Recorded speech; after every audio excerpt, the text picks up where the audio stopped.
literally begins to decimate the very essence of its survival options, then surely this must give us pause to consider the profound severity of our collective situation. Since we continue to do this apparently without compunction, it suggests either species-wide madness or something entirely different, something we may not have seen coming.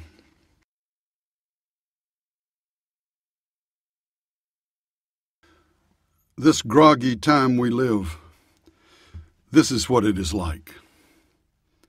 A man goes to sleep in the town where he has always lived, and he dreams he is living in another town. In the dream, he does not remember the town he is sleeping in his bed in. He believes the reality of the dream town. This world is that kind of sleep. The dust of many crumbled cities settles over us like a forgetful doze, but we are older than those cities. We began as a mineral. We emerged into plant life and into the animal state, then into being human, and always we have forgotten our former states, except in early spring, when we almost remember being green again. Humankind is being led along an evolving course through this migration of intelligences, and though we seem to be sleeping, there is an inner wakefulness that directs the dream. It will eventually startle us back to the truth of who we are.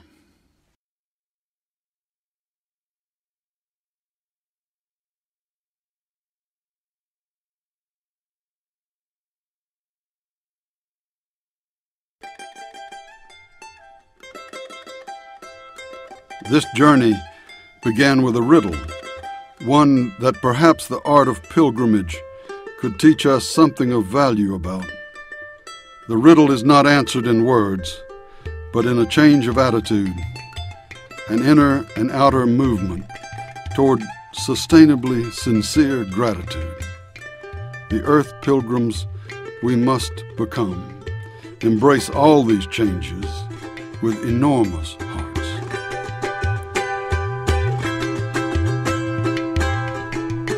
There's no point in being pessimist and say, oh, what can we do? Everything is going bad, everything is going bad.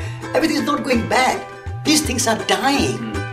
The old system is dying. So do not worry. Do not moan about it. Celebrate the death of the old system. If it's collapsing, let it collapse. If it is dying, let it die. Our job is to be midwife of the new system and create new kind of agriculture, new kind of craftsmanship, new kind of education, new kind of schools and universities, so that when this old, exploitative, wasteful, materialistic, dualistic paradigm comes to an end and dies, we are not left at sea without any direction. So we need to work at this moment to create new examples. And in many ways, I would argue that in essence, human beings are remarkably similar. It's just that our worldview became a kind of extreme tangent of human possibilities, the consequences of which have been both sublime and catastrophic. But the only thing that's going to curtail this hell-bent for destruction path that we clearly are on at some level is if we can use our intelligence and intellectual ingenuity to shift this current of history.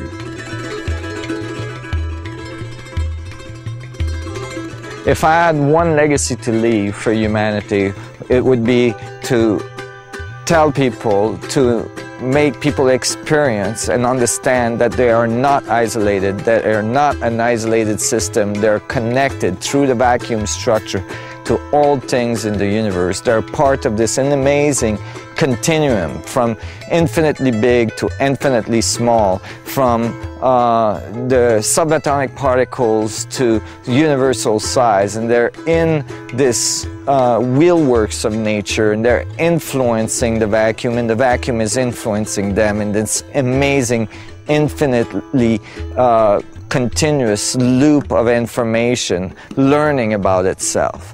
And so from that point, the people need to feel their power, feel their connection to the universe, and apply this power and this connection to their understanding of technology and physics and science in general, and transform our world.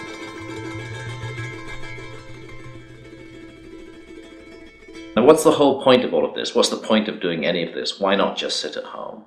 The point was to learn and to grow and to develop, and hopefully at the end of the process to be a better, perhaps even a more evolved person than I was at the beginning. What I've discovered as I've gone along is that there's an inward journey that we need to pursue, which is part of the pilgrimage process.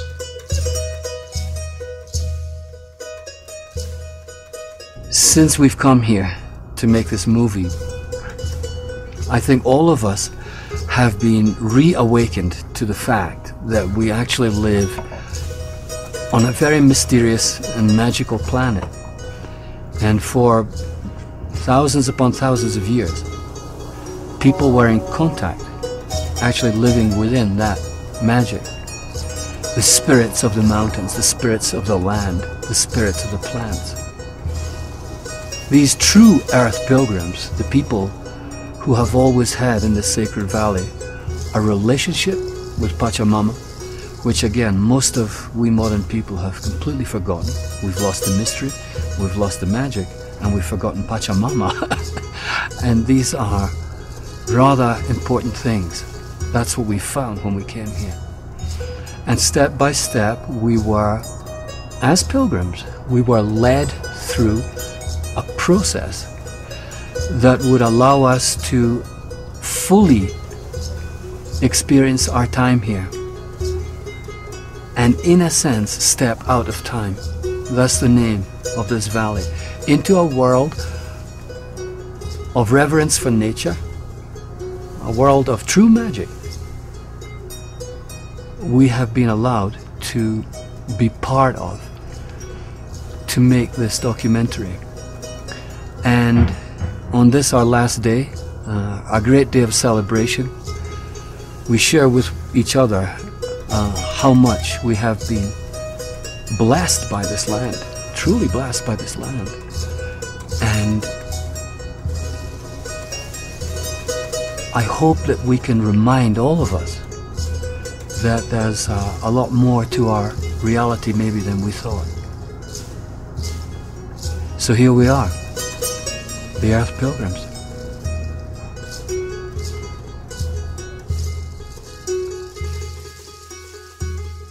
This is the sacred place, and we are all here pilgrims.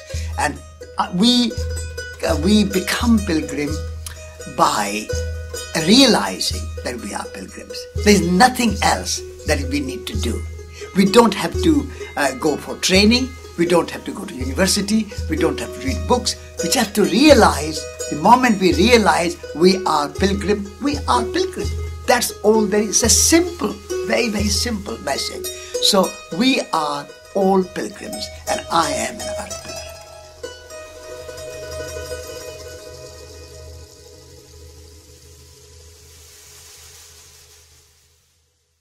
And you know, in our world today, we also seem to be in the midst of a terrible situation. Trouble here, trouble there, violence in our own streets, but we cannot evaluate it while we are so close to it. There is darkness in our world today, yes. It is due to the disintegration of things which are contrary to the divine law of love. But let us never say hopelessly, "Woo, this is the darkness before a storm." Let us rather say with faith, "This is the darkness before the dawn of a golden age of peace, which we cannot now even imagine. For this, let us hope and work and pray."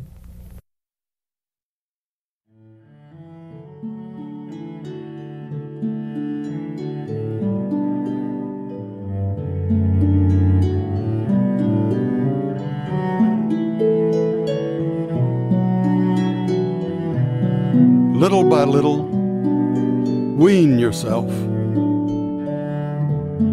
This is the gist of what I have to say. From an embryo whose nourishment comes in blood, move to an infant drinking milk, to a child on solid food, to a searcher after wisdom, to a hunter of more invisible game.